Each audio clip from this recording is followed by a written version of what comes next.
એક વૃક્ષ હોય અને એ વૃક્ષને તમે પાંદડે પાંદડે અને ડાળીએ ડાળીએ પાણી નાખો તો એ વૃક્ષ વધશે? ક્યારેય ન વધે.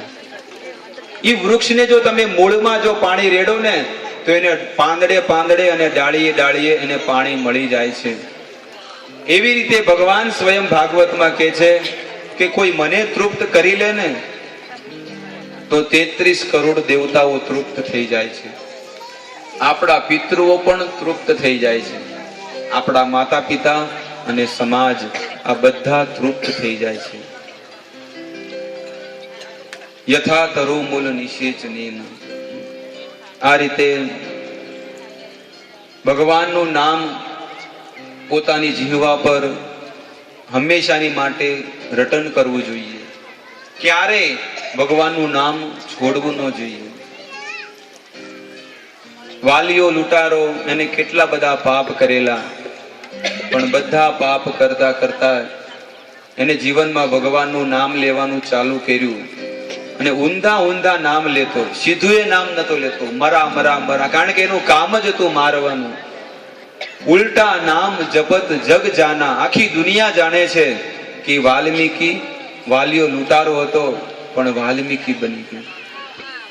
એટલે ભગવાનનું નામ ક્યારે જીવનમાં છૂટવું ન જોઈએ. અમુક લોકો ગણપતિને ભગવાન માને છે કે ગણપતિ જ પહેલા છે, પ્રથમ પહેલા તમને સમરીએ સ્વામી તમને સુંધાળા.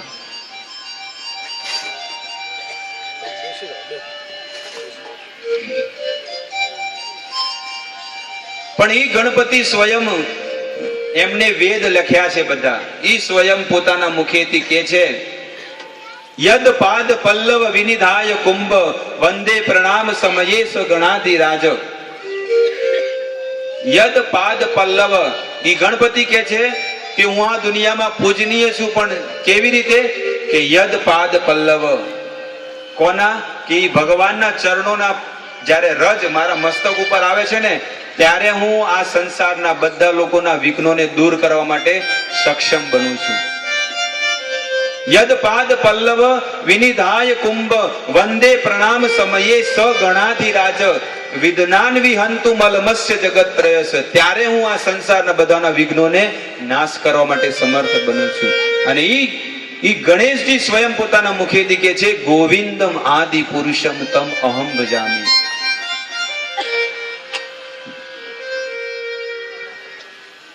સૃષ્ટિ સ્થિતિ અને દુર્ગાજી કહે છે, બ્રહ્માજી કહે છે કે દુર્ગાજી સૃષ્ટિ સ્થિતિ પ્રલય સાધન શક્તિ રેખા છાયવ યસ્ય ભુવનાની વિભરતી દુર્ગા ઈચ્છાનું રૂપમય યસ્ય ચ ચેષ્ટા ગોવિંદમ આદિ પુરુષમ ભગવમ ભજામિ. ઈ દુર્ગા જેને આખી દુનિયા લોકો પૂજે છે, પણ ઈ દુર્ગા એ ભગવાનની અધીન છે.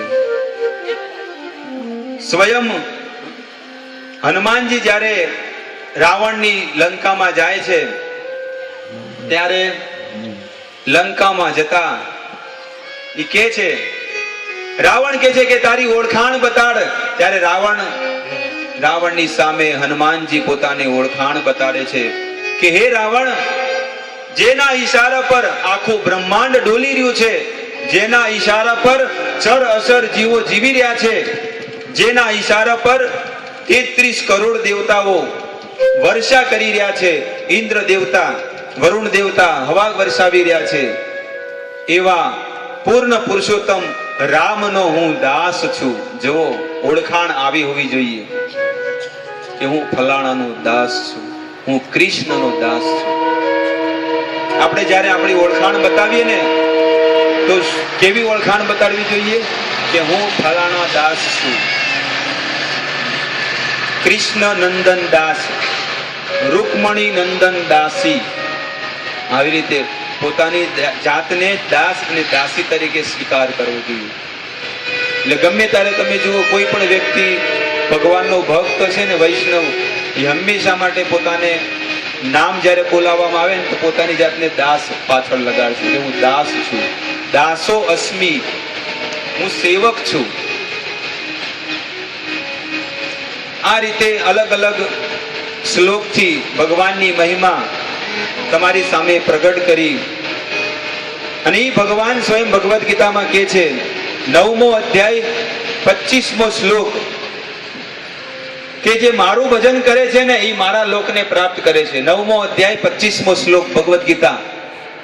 યાંતિ દેવવ્રતા દેવાન, જે દેવતાઓનું ભજન કરે છે એ દેવતાઓના લોકમાં જાય છે.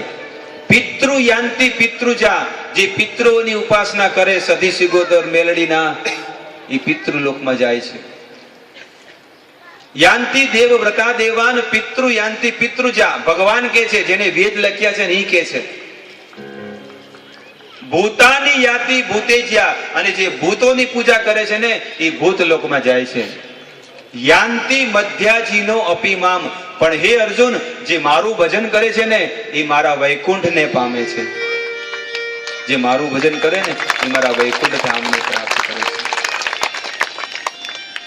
આ રીતે ભગવાન સ્વયં કે છે. ઈ ભગવાન 9મા અધ્યાયમાં કે છે, મયા દક્ષેણ પ્રકૃતિ સુયતે સચરાચર, અર્જુન, આખી પ્રકૃતિ મારા ઈશારા પર કાર્ય કરે છે. અને વિશ્વાસ ન આવે ને તો ભગવદ્ ગીતા ખોલો, 7મો અધ્યાય 4થો શ્લોક ભગવદ્ ગીતા. આકાશ પૃથ્વી અગ્નિ જલ વાયુ, અર્જુન, આ પાંચે પાંચ વસ્તુ મારા ઈશારા પર કાર્ય કરી રહી છે. ભૂમિ રાપ નલો વાયુ ખમ મનો બુદ્ધિ રેવક, અહંકાર ઇતિ યમ્મે ભિન્ના પ્રકૃતિ અષ્ટદા. અર્જુન, 8 પ્રકારની જે પ્રકૃતિ છે ને મારા ઈશારા પર કાર્ય કરી રહી છે. અને સત્ય કરીને દેખાડ્યું ભગવાને. જયદ્રથ, જે કુરુક્ષેત્રની યુદ્ધ ભૂમિમાં જયદ્રથ ભૂગર્ભમાં જઈને, અંડરગ્રાઉન્ડમાં જઈને છુપાઈ ગયો હતો. અને અર્જુને વચન લીધું કે સાંજ પડતા પડતા હું જયદ્રથને ન મારું ને તો હું મારી જાતને આત્મહત્યા કરી નાખીશ. અને જયદ્રથને ખબર પડી, સાંજ પડી ગઈ પણ જયદ્રથ મળ્યો નહીં, કારણ કે એ ભૂગર્ભમાં ધરતીમાં છુપાઈ ગયો હતો, ભોયરામાં. અને જયદ્રથને ખબર પડી કે હવે સંધ્યાનો સમય થઈ ગયો છે, 6:30 થઈ ગયા છે અને સૂર્ય અસ્ત થવા જઈ રહ્યો છે. અર્જુન હવે પોતાના હાથે આત્મહત્યા કરશે. એ જ સમયે જયદ્રથ બહાર નીકળ્યો. અને જેવો બહાર નીકળ્યો, અર્જુન ઉભો છે. અને અર્જુન જોયું કે હવે મારે મારું વચન જે મેં લીધું છે એ હું પૂર્ણ કરીશ. ત્યારે અર્જુને પોતાના મયાનમાંથી તલવાર કાઢી અને પોતાના હાથે અર્જુને પોતાના ગળામાં કાપવા જાય, એ જ સમયે ભગવાને સૂર્ય દેવતાની સામે જે હાથ મૂક્યો હતો એ હાથ લઈ લીધો. અને અર્જુન કહે છે, અર્જુનને કે અર્જુન, દિવસના 2 વાગ્યા છે અને તારી સામે શત્રુ ઉભો છે, એનો વધ કરી દે. આ રીતે જ્યારે બપોરના 2 વાગ્યા અને જયદ્રથ ને બધા લોકો વિચારમાં પડી ગયા. અને અર્જુને પોતાના ધનુષ ઉપર તીર લગાવ્યું અને તીરથી જયદ્રથનો વધ કરી નાખ્યો. આ છે ભગવાન સ્વયં શ્રીમદ ભાગવતમાં કહે છે, મદ ભયાદ વાતી વાયો અયમ, આ હવા છે ને મારા ઈશારા પર ફરે છે અને બધાને શ્વાસોશ્વાસ આપે છે. મદ ભયાદ વાતી વાયો અયમ, સૂર્ય તપસી મદ ભયાદ, આ સૂર્ય છે ને રોજ સવારે 6:30 વાગે ઉગે છે અને સાંજે 6:30 વાગે અસ્ત થઈ જાય છે. અર્જુન, મારા ઈશારા પર છે. સૂર્ય તપસી મદ ભયાદ, ઈ તપે છે ને મારા ઈશારા પર. ભગવાન કે ઉનાળામાં વધારે તપો તો એ સૂર્ય દેવતાને તપવું પડે. ભ ગણો ભાતી યદ ભયાદ, અને 33 કરોડ દેવતાઓ છે ને એ મારા ઈશારા પર નાચે છે બધા. ઇન્દ્ર દેવતાને કહું આટલો વરસાદ આપ તો ઇન્દ્ર દેવતા એટલો જ આપે. આ છે, આને કહેવાય ભગવાન. અને ઈ ભગવાનનું ભજન કરવું જોઈએ. અને આપણે તો બધાને ભગવાન માને. શિવજી ભગવાન, ગણપતિ ભગવાન, દુર્ગા ભગવાન, તું ભગવાન, હું ભગવાન, બધા ભગવાન, બધા ભગવાન. અમુક લોકો ગુરુને ભગવાન માને. ગુરુ ક્યારે ભગવાન ન હોય. ગુરુ ગુરુ છે ને ભગવાન ભગવાન છે. આવી દશા છે. ભગવાન કોને કહેવાય? એ વિષ્ણુ પુરાણમાં 18 પુરાણ છે, એમાં એક વિષ્ણુ પુરાણ છે. આવી કથા સાંભળવી જોઈએ કે તમારી સામે ક્લિયર બધું પ્રસ્તુત થાય. બાકી ભજન કીર્તન ગાય તબલા વગાડે અને પછી ભાગવત સપ્તાહ થઈ ગઈ પૂરી અને કૃષ્ણ જન્મ કરાયો અને પછી હે કરતા કરતા ઘરે જતા રહે. પણ તમે ઘરે શું લઈને ગયા? 7 દિવસ ખાલી ડિસ્કો કર્યો એ જ અને પ્રસાદ ખાધો, એ ભોગ લાગે નહીં કોઈને. આવી દશા છે.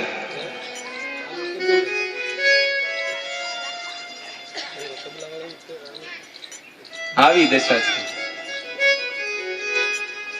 કોનું ભજન કરવું એ હજી કોઈને ખબર નથી કે કોની ભક્તિ કરવી જોઈએ. ભયઉન વિષાદ વિરાગપન ઓર ભવદ બસતવા ચોથપન. જીવનનો ચોથો સમય આવી ગયો, ઘડપણ આવી ગયું, પણ હજી સુધી એ ડિસિઝન નથી લીધું કે મારે ભજન કોનું કરવું જોઈએ. બધે દાખલા ધૂણે જે કે બધા દેવાળા ભોપાળા કરે. અરે જે પૂર્ણ પુરુષોત્તમ ભગવાનનું ભજન કરે ને એનો કોઈ વાળે વાંકો ન કરી શકે, કાંઈ ન થાય. અત્યારે તો બધા લોકો ડરે. ભેંસ દૂધ ન દેતી હોય ને તો નારિયેળ ને સુખડી માની દે, અને ભેંસ દૂધ દેવા માંડે ને કે હા સારું થઈ ગયું. બોલો, આવા લોકો વેમીલા છે. થોડુંક માથું દુખવા આવી જાય ને MRI કરાય ને એમાં કાંઈ ન આવે ને, હા શેથી નડે છે, શેથી નડી. તને કોઈ નથી નડતું, તું બધાને નડી રહી છે કે નડી રહ્યો છે. તને કોઈ નડતું નથી, આપણે બધાને નડી રહ્યા છે. અને કે મંગળ નડે, શનિ નડે ને ગુરુ નડે એટલે ભૂદેવ ફાવી જાય કે હવે આવી ગયા છે આટામાં. એટલે ભૂદેવ કે હવન કરાવવો પડશે, ના કરાવવો પડશે, એટલે બધું કરીએ આપણે. આપણને કાંઈ નો નડે. કોઈની તાકાત છે? આપણને આપણા કર્મ નડી રહ્યા છે. અને એ કર્મ કેવી રીતે આવે? આપણા પિતૃઓ દ્વારા આવે, માતા પિતા દ્વારા આવે, સમાજ દ્વારા આવે, આ બધી રીતે આવે. અને તમે જેની શરણમાં લો છો, જાઓ છો, એ તમે કાંઈક માનતા કરો અને પૂરી ન કરો ને તો તમારા આખા ઘરને ખેદાન બેદાન કરી નાખે, દવાખાને જાતા કરી નાખે, દિવાળા ભોપાળા કરતા કરી નાખે. આમ કરવાનું છે ને રમણ કરવાની છે ને હવે ચાલુ થઈ જશે. હવે હમણાં 15 દિવસ પછી આખી રાત ઢૂંઢતા રહો. પછી આ બધી વેમોમાંથી નીકળવું જોઈએ. ભગવાનની શરણ લેવાથી સંસારનું કોઈ પણ દુઃખ કે કોઈ તાપ આપણને સતાવી નથી શકતું. જેવી રીતે 1000ની નોટમાં છે ને 5ની નોટ છે, 10ની નોટ છે, 20ની નોટ છે, 50ની છે, 100ની છે, 500ની છે, બધી નોટો આવી ગઈ. એવી રીતે ભગવાનને જો કોઈ તૃપ્ત કરે ને તેના પિતૃઓ, દેવતા, સમાજ, પરિવાર બધા તૃપ્ત થઈ જાય છે. કોઈને તૃપ્ત કરવાની જરૂર રહેતી નથી. આને કહેવાય ભગવાન. કોને કહેવાય? તો કે જે ઐશ્વર્યસ્ય સમગ્રસ્ય વીર્યસ્ય યશસ્રિય જ્ઞાન વૈરાગ્યસ્યવ શશનામ ભગ ઇતિ ગના.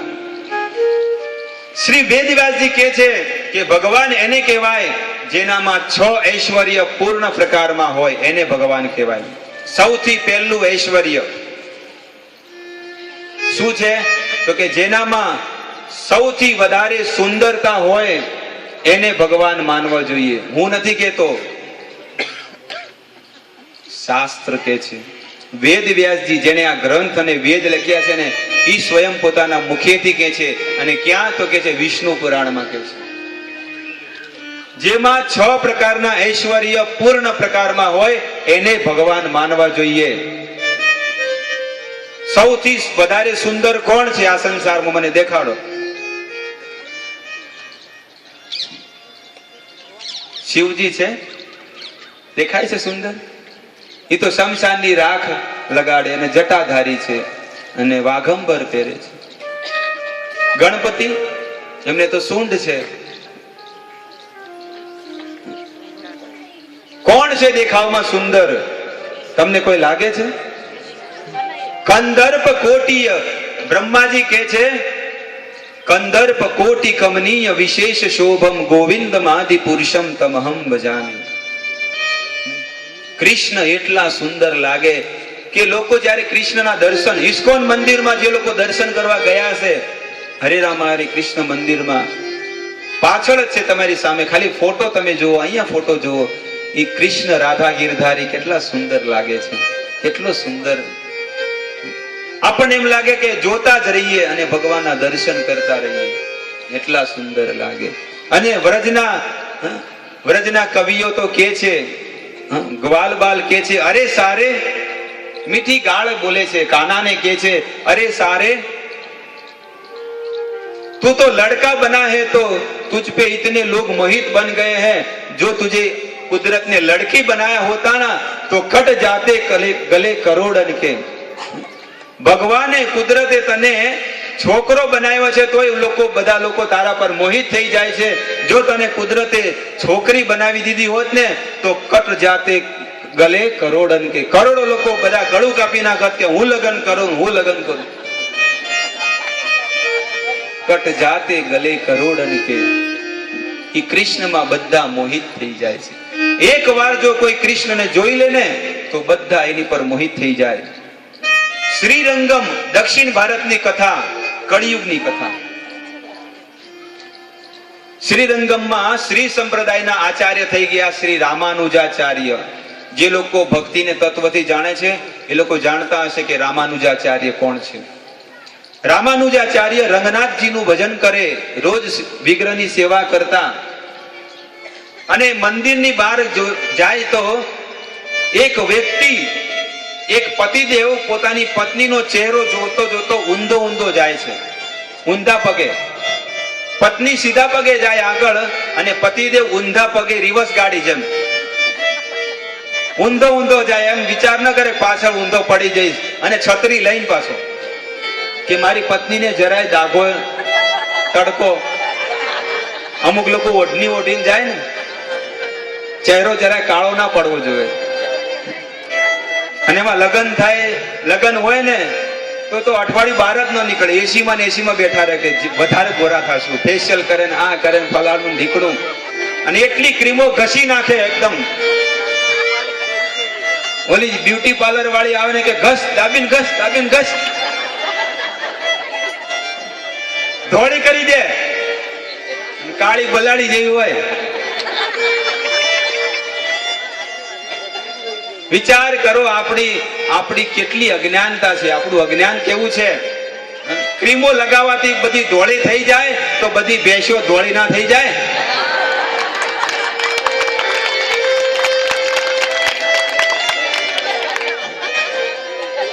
પણ ટીવીમાં પેલી હિરોઈન ને બતાડે, માધુરી બિસ્કિટ ને, કે જો તમે આ ક્રીમ લગાવશો કે પોન્ડ્સ કે પાવડર જે પણ આ લગાવશો તો તમે માધુરી બિસ્કિટ જેવા ને ઐશ્વર્યા રાય જેવા થઈ જશો. એટલે આપણે લાવો કે એક ક્રીમ યુઝ કરીએ, કદાચ થઈ જાય તો. અને હવે તો બધા સતીઓ તો લગાવે, પણ હવે બધા સતાય લગાવવા માંડ્યા છે. સતા માટે હવે નવી ક્રીમો નીકળી છે જેન્ટ્સ માટે. બધા સતાય હવે બધા ધોળા થવા માટેની બહુ ઈચ્છા કરે. પણ ભગવાને તમને જે સ્થિતિમાં રાખ્યા છે ને એ સ્થિતિમાં રહીને પ્રભુનું ભજન કરો. સીતારામ સીતારામ સીતારામ કહીએ, જાહી વિધિ રાખે રામ, તાહી વિધિ રહીએ. સીતારામ કહીએ, જાહી વિધિ રાખે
સીતારામ સીતારામ કહીએ.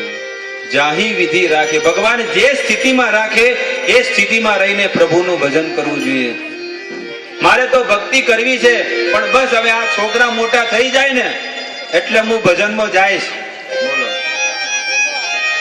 અને ડોશી થઈ જાય, બાળ ધોળા થઈ જાય અને પછી કે હવે તો ભજનમાં લાગો, તો ડાઈ લગાવે, પેન્ટ કરે, આખો ધોળા કરે, કાળા કરે, લાલ પીળા, અમુક તો અહીંયાથી કોઈ કેસરી કલર હોય ને હવે સફેદ કલર કરે અને જોકર બની જાય. અને અમુક તો જ્યારે બ્યુટી પાર્લર માં જાય તો થોડીક હારી લાગે, પણ બ્યુટી પાર્લર માંથી બહાર નીકળે ને તો પૂતના જેવી લાગે, પૂતના માસી. અહીંયા કોકડું ભડાયું હોય ને અહીંયા ભડાયું હોય ને અહીંયા ભડાયું હોય, બધા કોકડે કોકડા. પણ તને જે સ્થિતિમાં રાખી એ રીતે એ સ્થિતિમાં રહે. ભગવાને આપણને જે દેહ આપ્યો છે દેહમાં રહીને પ્રભુનું ભજન કરવું જોઈએ. તો સુંદરતા, સુંદર એકમાત્ર ભગવાન શ્રી કૃષ્ણ છે. કેટલા સુંદર છે.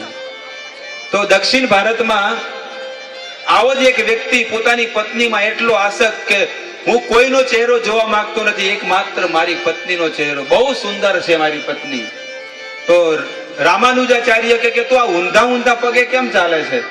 ત્યારે કે હું સુંદરતાનો પૂજારી છું, જે સુંદર વસ્તુ મને લાગે ને હું એને જોતો જ રહું છું.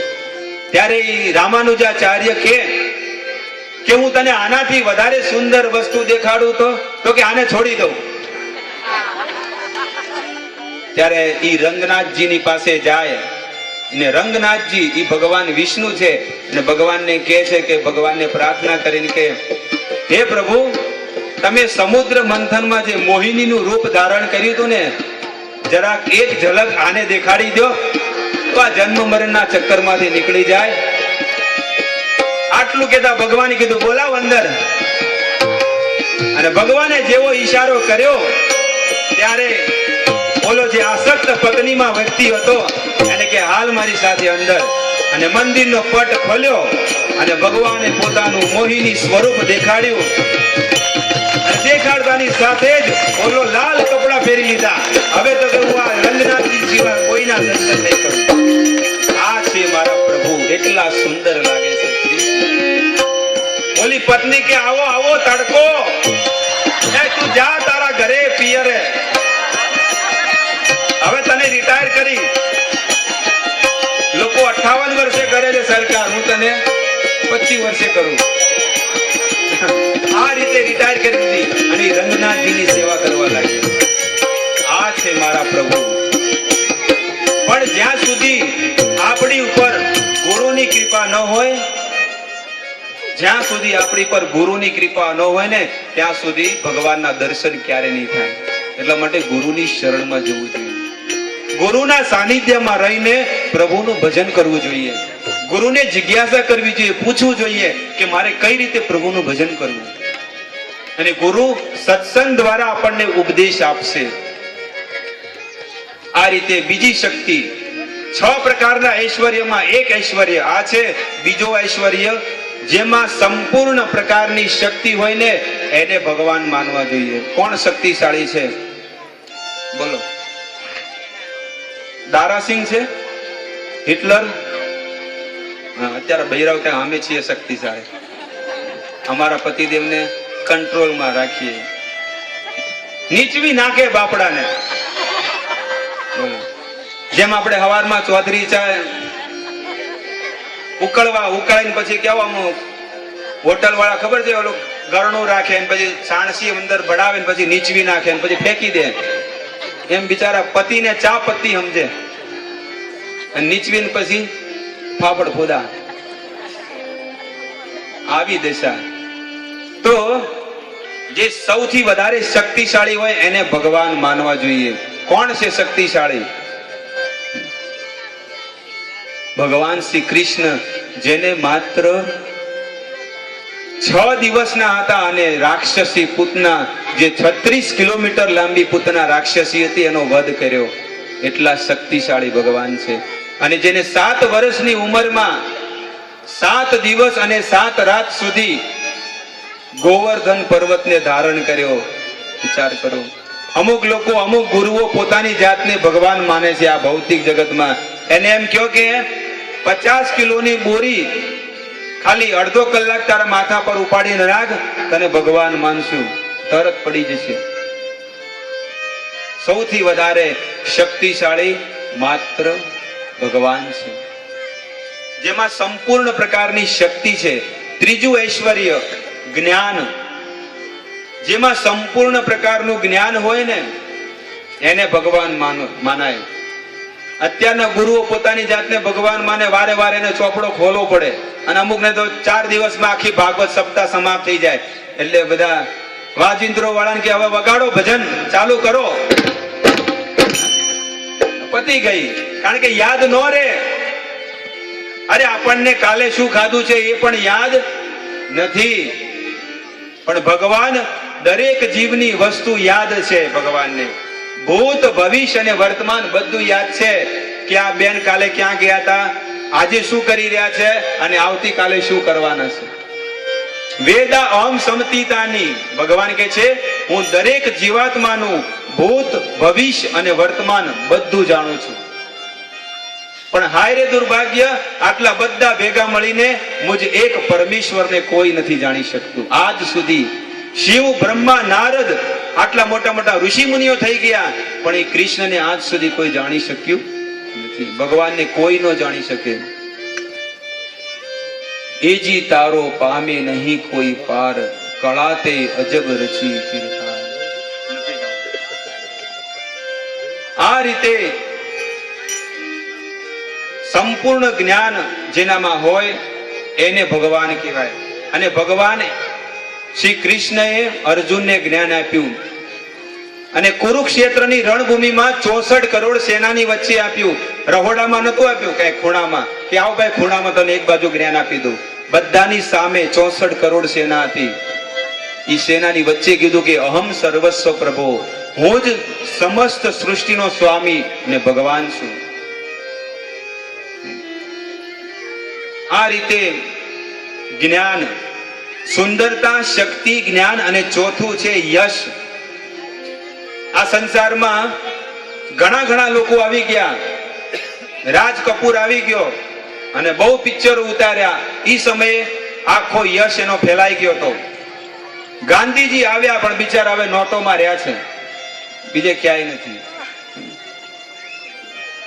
તો ભગવાન અને ભગવાનના ભક્તોનો યશ તો આખી દુનિયા કરોડો કરોડો વર્ષોથી ગાય છે. કેટલા યુવો થઈ ગયા, પણ ધ્રુવ મહારાજ અને પ્રહલાદ મહારાજની કથા આજે પણ લોકો યાદ કરે છે. બોલો. પણ અત્યારે કેટલાય લોકો દેશ માટે મરે છે, સમાજ માટે મરે છે, પણ એમને કોઈ યાદ કરે છે મરી ગયા પછી? અરે આપણા ઘરના લોકો, સમાજના લોકો, આપણે પણ આખી દુનિયાની સેવા કરીએ, સમાજની સેવા કરીએ, પરિવારની, આપણા છોકરાની સેવા કરીએ, પણ 12 દાડા પછી કોઈ યાદ કરતું નથી. ચંદનના હારમાં આવી જઈએ બસ. પછી કોઈ યાદ નથી કરતું કે લાવો ફોટામાં થોડું ધૂળ જામી છે, સાફ તો કરીએ. આખું વર્ષ થઈ જાય, પણ જયારે શ્રાદ્ધ આવે ત્યારે કાગડાને જે નાખી આવે, આટલું પહોંચી જાય બસ. એ ખાલી માત્ર એક્સરસાઇઝ થાય છે, બીજું કાંઈ નથી. કોઈને કોઈની સાથે કોઈ પ્રેમ નથી. બસ આ માં અને બાપા મરે એટલે બધું મિલકત મારી. બાપાના અને માના મિલકત ઉપર લોકો નાચી રહ્યા છે. ક્યારે મરે? ટીવીમાં તમે જોતા હશો, સોની ને સબ ઉપર, સોની ને પચાની જે હોય એ બધાની ઉપર એ જ આવે છે કે માતા પિતાને કેવી રીતે મારીને દીકરો બધો માલ ખજાનો લઈને ભાગી ગયો. એ બધા કિસ્સા આવા તો કેટલાય છે. એ બધા ઓપન થઈ ગયા, અમુક બંધમાં કેટલાય રમાય છે આવા કિસ્સાઓ. અમુક જાહેર થાય ને અમુક ન થાય. તો આ રીતે સંપૂર્ણ પ્રકારનો યશ ભગવાનમાં છે. અને ધન, ભગવાનની પાસે જેટલું ધન છે એટલું ધન આ સંસારમાં કોઈની પાસે નથી. દ્વારિકા નગરી ભગવાનની, સોનાની દ્વારકા નગરી હતી ભગવાન પાસે. અને એના જે દિવાલો શેના હતા? પારસ મણી અને ચિંતામણીથી બનેલી એટલી બધી એની દિવાલો હતી. અને કોઈ ચિંતન કરે ને તો ચિંતન કરવા માત્રથી બધી વસ્તુ પ્રાપ્ત થઈ જતી. એટલા ધનવાન ભગવાન શ્રી કૃષ્ણ હતા. એટલું ધન કોઈની પાસે છે? કોઈની પાસે નથી. અને વૈરાગ્ય, છઠ્ઠું ઐશ્વર્ય છે વૈરાગ્ય. ભગવાનમાં જે વૈરાગ્ય છે એવું બીજા કોઈનામાં જોયું તમે?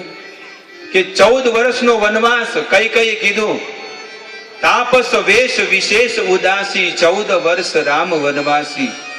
કઈ કીધું કે ભરતને ગાદી અને રામને વનવાસ, પણ રામને પેટમાં પાણી નતું હલ્યું અને ઉલટાના ખુશ થઈ ગયા કે હે માતા કૌશલ્યા, હું તો એક સાધારણ અયોધ્યાનો રાજા બનવાનો હતો, પણ દશરથ રાજાએ તો મને વનનો રાજા બનાવી દીધો. બોલો, એટલું વૈરાગ્ય. 14 વર્ષ માટે ઘર છોડીને વનમાં જાય છે. અને એવા કૃષ્ણ જે ગોપીઓ, ગ્વાલબાલ, નંદ બાબા અને યશોદા આ બધાને છોડીને ઈ મથુરા જતા રહ્યા, દ્વારિકા જતા રહ્યા. કેટલું વૈરાગ્ય! ઈ ગોપીઓ કેટલો પ્રેમ કરતી હતી ભગવાનને, એટલો પ્રેમ કરતી હતી. કાનાને મનાવો કોઈ, મથુરામાં જાવો ઓ ધવજી. કાનાને મનાવો, કાનાને મનાવો, કાનાને મનાવો કોઈ, મથુરામાં જાવો ઓ ધવજી. કાના કૃષ્ણ સંદેશો લઈને કે ગોપીઓને કાનાને મનાવો તમે, મથુરામાં જાવો ઓ ધવજી. કાનાને મનાવો, કાનાને મનાવો, કાનાને મનાવો. એને ઊંઘે નથી આવતી ગોપીઓને, ભોજન નથી ભાવતા. કાનાને મનાવો, કાનાને મનાવો. વાયદો આપીને વાલા વિસરી ગયા છો, કૌરવની પ્રીત કાના ભૂલી રે ગયા. વાયદો આપીને વાલા વિસરી ગયા છો, પ્રીત રે પુરાણી વાલા ભૂલી ગયા છો. વાયદો આપીને વાલા વિસરી ગયા છો, કૌરવની પ્રીત કાના ભૂલી રે ગયા છો. વાયદો આપીને વાલા વિસરી ગયા છો, પ્રીત પુરાણી વાલા ભૂલી ગયા છો. ખૂબ જાના રૂપમાં શું મોહી રે ગયા છો ઓ ધવજી. કાનાને મનાવો, કાનાને મનાવો, કાનાને મનાવો કોઈ, મથુરામાં જાવો ઓ ધવજી. કાનાને મનાવો, કાનાને મનાવો. નીંદ ન આવે અમને, ભોજન ન ભાવે, સામના સંભાળના તો પલ પલ સતાવો. નીંદ ન આવે અમને, ભોજન ન ભાવે, શ્યામના સંભાળના પલ પલ સતાવે.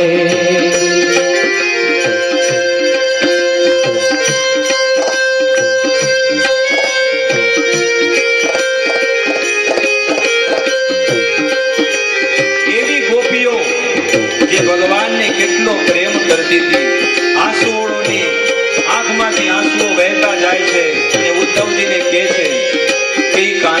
એટલો સંદેશો આપજો કે તમારા વગર અમે સુકાઈ ગઈ છીએ.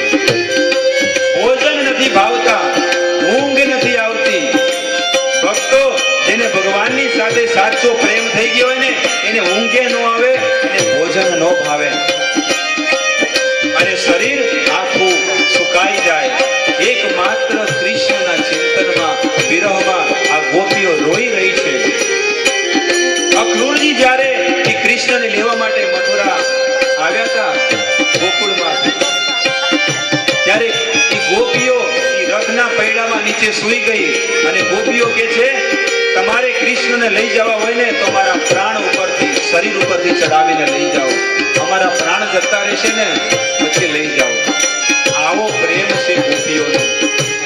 એ દિવ્ય ધરાતલની ભક્તિ છે અને આપણે એ સ્તર ઉપર પહોંચવાનું છે. આપણે એ ભક્તિને પહોંચવાનું છે. આપણે પણ એ ગોપી